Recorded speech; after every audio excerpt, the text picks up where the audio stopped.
As you all know, the Fed has a dual mandate, and that leads them to have a pretty narrow focus because they're really only looking at two things: inflation and jobs. If you have no idea what I'm talking about, no shade, just go watch a previous episode. There's a link for you below. Now that we have our first official week jobs report, some folks are saying we can put a fork in it. The Fed is done with rate hikes.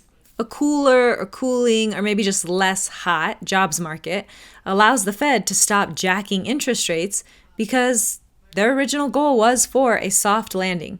That would mean that they combated and defeated inflation without breaking the workforce.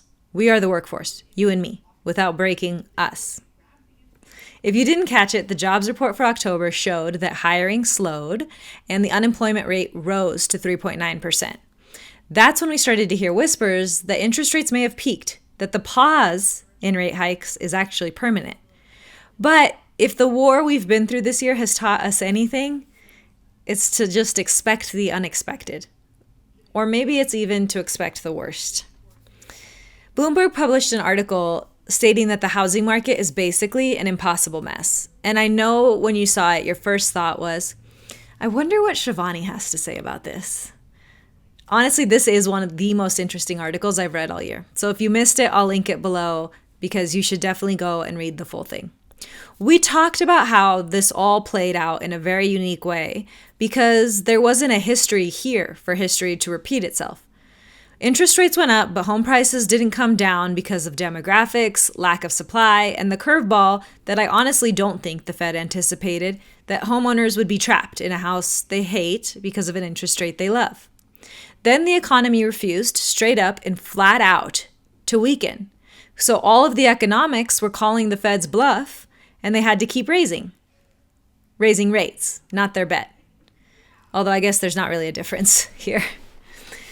So if we're trying to figure out if we can expect smooth waters now that we're sailing for the next year, well, as much as I want interest rates to be back in the fives because you and I can help a lot of buyers achieve home ownership when interest rates allow for that kind of affordability, I want rates to take the stairs down.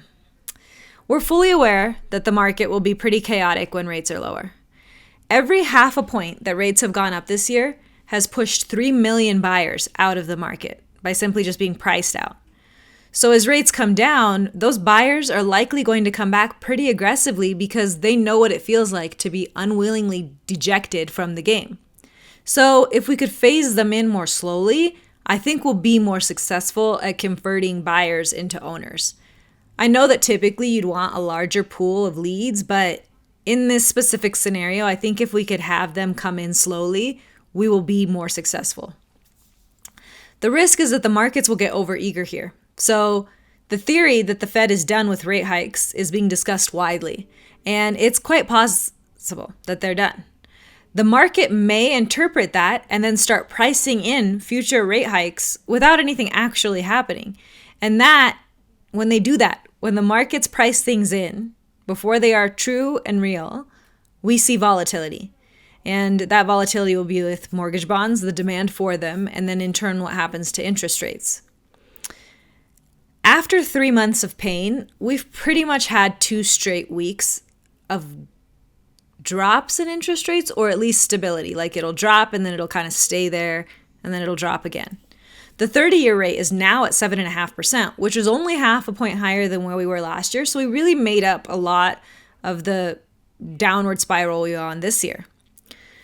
And pre-approval applications jumped 3% this week nationwide. So that should be good news in terms of activity on your listings and activity in the market in general. I was at a mastermind event in San Francisco last week with Ryan Serhant. His advice for realtors was to change your whole process of how you sell a home heading into 2024. We need to bust out the magic tricks at an entirely different point. It used to be, in 2020, 2021, even 2022, but this year it changed, that we did the magic trick at the beginning. Poof! I got your offer accepted amidst a bunch of other buyers. I beat out the competition. Congratulations, we're buying a home. Magic. Now, Ryan says you need to talk them out of the deal before you even make an offer. Listen, The seller's in a bad spot, they're up against a wall, we're probably going to get a pretty shitty counter.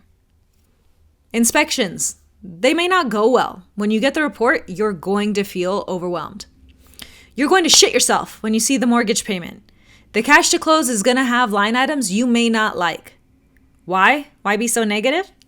Because you're preparing them for reality and you're preparing them up front.